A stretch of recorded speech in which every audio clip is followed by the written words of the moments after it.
I'm a leukemia survivor. I had hairy cell leukemia here in Houston. MD Anderson saved my life, along with a lot of people, caretakers, along with my personal higher source of power. I'm a Christian. I believe in God and Jesus, and that's a big part of my life, and the life that was rebirth to me. I feel like cancer is a metaphor for life, and I've never stopped battling it. I've never stopped with the demons in my head saying I'm not good enough, or I'm not going to get a role, or I'm not going to get a hit, or I'm not going to get this, or all that. That's all a lie. It's all a lie. I don't believe all of that. That's the enemy telling you that you're a failure. So, and that's not true. The truth is you are. And so I got cancer at the age of 33, Jesus' age, and was here in town in Houston, Texas, from Los Angeles. I'd been living in Los Angeles. And I was feeling poorly, and I wasn't taking very good care of myself, and I was in Hollywood, and I was struggling to get work, and I had came back for a job here in Texas. I got hired for a job in Texas. That's how it was going. I would work in Texas, live in Los Angeles.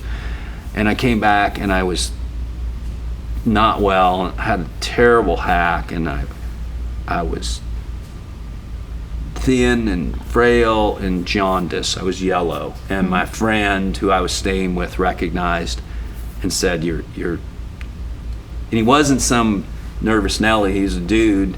He just said, you look terrible. I have to take you to the hospital. And I said, I'm not going to the hospital, because used to be the guys were like this. I don't, today I think we're all better aware of taking care of ourselves. But back in my day, you take your car to the shop before you take yourself to a hospital to get checked up. Because what if they found out you had cancer? That's not what you wanted to hear. And lo and behold, they took me in. I went kicking and screaming, saying, I'm not going to spend the night. Well, I didn't.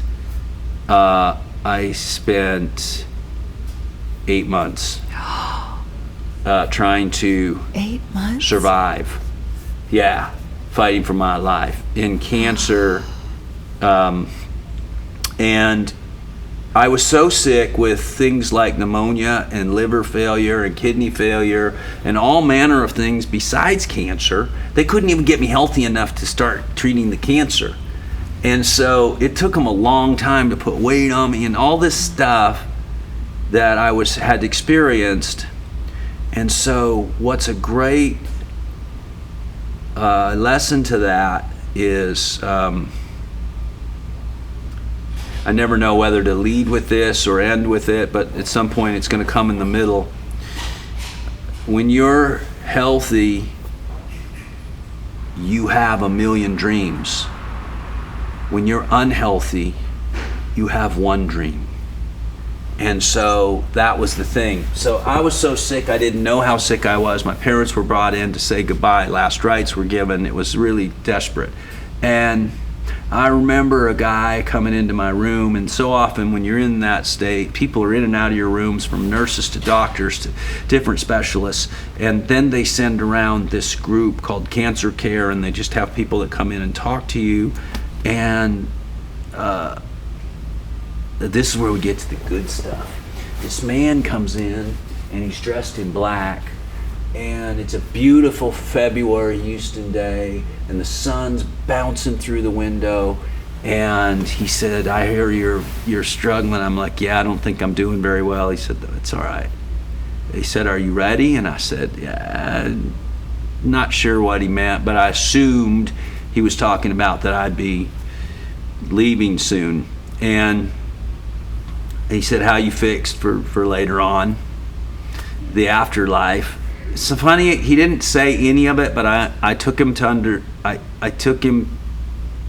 I knew what he was talking about. He said, will you pray with me and we get you ready to go? And I said, yeah. I said, I can. So he said a prayer over me, and the light came blazing into my room. I was levitated from my bed, or so it felt. I've never felt so burden free. And all of a sudden, the fright, the care, the fear of dying, the burden of living, what is this going to cost, this hospital bill, all of it was gone. In that moment, it was taken away from me. And from that moment on, I stopped trying to beat cancer. I stopped, and I started enjoying that minute, knowing that it could be my last, that day, that 2 days. All right, I got 2 days. I'm on a winning streak here. Maybe I can wake up tomorrow and live. I could have 3. I started really appreciating all of it. It just was stripped away, and I started to recover. And I started to kind of get well. And now I'm like, you know, and now, wow, your cancer's in remission. You're healthy. My kidneys, I was just that close to dialysis. They've kicked back in. They're working. In the hospital, you're there that long, you're exposed to everything. I mean, you know, I think they're pretty good at recognizing things. They came in one day and started screaming at me as if I couldn't hear, and my heart was racing. It was at 180, and it was going to blow up, and my heart had been attacked by this virus. And they brought me in, and they had to stop my heart. They had to give me sodium pentothal to shut me down, to, you know, kill me and to remove the air from my heart. They had to let it rest, and then they bring the paddles in and bring you back, you know. And so all of these things, I had a blood clot in my groin. They had to put in a trap so that it didn't go up into my lungs. I mean, I went through a lot of physical, and through it all, Julie, I never,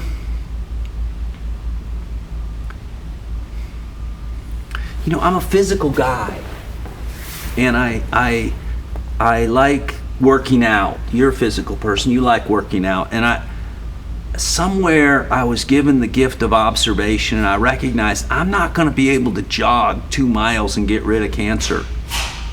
I'm not going to be able to work out and get rid of this. And I watched people in my cancer ward at MD Anderson pass away because they were in denial of what it was. So I recognized right away, I can't be in denial of this. I'm ashamed that I have it at such a young age.